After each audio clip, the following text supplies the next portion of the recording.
얼마 전 대통령실의 MBC 취재진 전용기 탑승 불허에 대해서 MBC는 언론 탄압이자 폭력이며 언론 자유에 대한 명백한 도전이라는 설명을 발표했습니다. 불과 얼마 전 문재인 정부가 방송 재허가를 무기로 종합편성 채널들의 입을 틀어막았을 때 MBC는 입도 뻥긋하지 않았고 편파적이었으면서 언론 자유를 요구하는 게 참으로 나쁘끄럽지 않을 수 없습니다. 언론의 자유를 침해한다고 악을 쓰고 있습니다. 국민의 알 권리를 운운하는 자들이 할 짓인가? 위선의 끝판, 소도 웃을 일입니다. MBC의 계속되는 만행과 이와 관련돼서 특별 근로 감독을 더 철저히 조사해야 되겠습니다.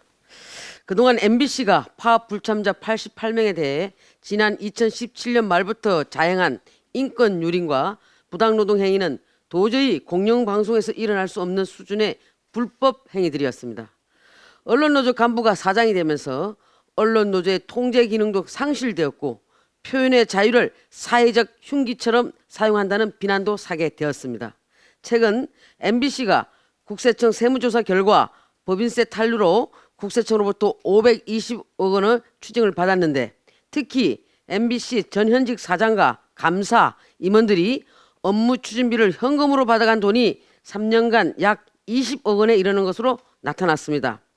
이번 세무조사는 2018년, 2019년, 2020년 3년간의 MBC 회계 자료를 놓고 분석한 것인데 업무 추진비를 탈루한 사람들 가운데 박성재 사장 등도 포함되어 있어 충격을 주고 있습니다. 얼마 전 대통령실의 MBC 취재진 전용기 탑승 불허에 대해서 MBC는 언론 탄압이자 폭력이며 언론 자유에 대한 명백한 도전이라는 설명을 발표했습니다. 불과 얼마 전 문재인 정부가 방송 재허가를 무기로 종합편성 채널들의 입을 틀어막았을 때 MBC는 입도 뻥긋하지 않았고 편파적이었으면서 언론 자유를 요구하는 게 참으로 나쁘끄럽지 않을 수 없습니다.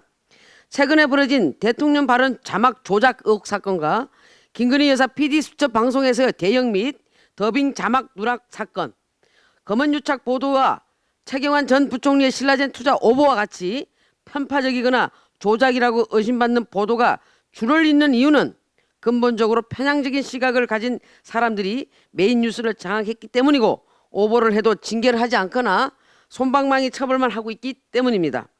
MBC는 MBC 기자의 전용기 탑승 배제가 대한민국 헌정사에서 유례를 찾아볼 수 없는 언론 탄압이라고 규탄했는데 80년대 언론 통합 폐하까지 거슬러 올라갈 것도 없이 노무현 정부 때의 기자실 폐쇄와 접촉 금지보다 전용기 탑승 배제가 더 중요한 뜻인지 묻고 싶습니다. MBC가 대통령 발언 관련 자막 조작 방송을 해놓고서도 반성이나 사과를 하지 않았기 때문에 취할 수밖에 없는 대응 조치라는 게 대통령실의 입장인데 이에 대해 MBC는 대통령실이 취재를 방해하고 언론의 자유를 침해한다고 악을 쓰고 있습니다. 국민의 알 권리를 운운하는 자들이 할 짓인가? 위선의 끝판, 소도 웃을 일입니다. 한편 고용노동부는 지금 특별 근로감독을 진행하고 있습니다.